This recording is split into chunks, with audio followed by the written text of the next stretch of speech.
Okay, so we're going to work down the arm really quick. We're going to hit elbow cars. Elbow cars is a little bit tricky. It might seem easy at first, but you have to be very mindful of what's actually turning. So one key thing is positional. Positioning is your hand. So I want you to keep a very flat palm, fingers all kind of put together in this kind of knife hand position, because we're going to want to see if there's any kind of compensation with the hands or the wrist. You want to avoid having any of that. If that is a little bit hard to do or distracting, you can also do a fist. Just keep it consistent when you're doing the movement. So you're going to start with your neutral stance. We're going to start with the hand down by your side. Another thing you're going to want to think of is no change in your upper arm. So I'm going to kind of engage your shoulder blades a bit, try to keep pulling my inner elbow towards me. So I'm trying to keep it pinned. What we don't want is any rotation. We wanted rotation for shoulder cars, but we don't want upper arm rotation for elbow cars, because I only want to see kind of radioulnar type of action and nothing up here in the humerus. So try to keep it pinned. We're going to start with the palm facing out, and notice how it's kind of outside of my shoulder. Okay, that's very important. It's going to start on the outside of the shoulder.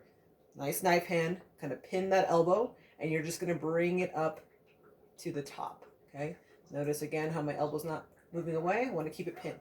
From here's where it gets tricky. You're going to try to rotate your palm around and get it as far inside as you can. I have some limitation in my elbow cars, so this is kind of as far as it goes. You can see my elbow wants to flare, my fingers want to move more than my actual elbow, so you're just going as far as you actually can. Okay, try to keep that shoulder locked in. Then I'm going to go down. Okay, so I have this twist. I'm going to open that back up to my start and repeat. So pulling up, try to flip and rotate in, keep the shoulder locked in, keep that squeeze, and then back down. And then you're just going to reverse. Now I'm going to start here, go ahead and come up, then I'm going to rotate the other way open.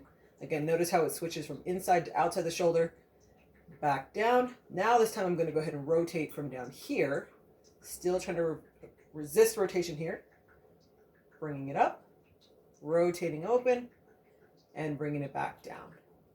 Shake it out afterwards. Sometimes it's going to be very tiring the first time around when you're trying to really hold this rigid. You're also welcome to kind of assist, maybe holding your own arm a little bit to help you.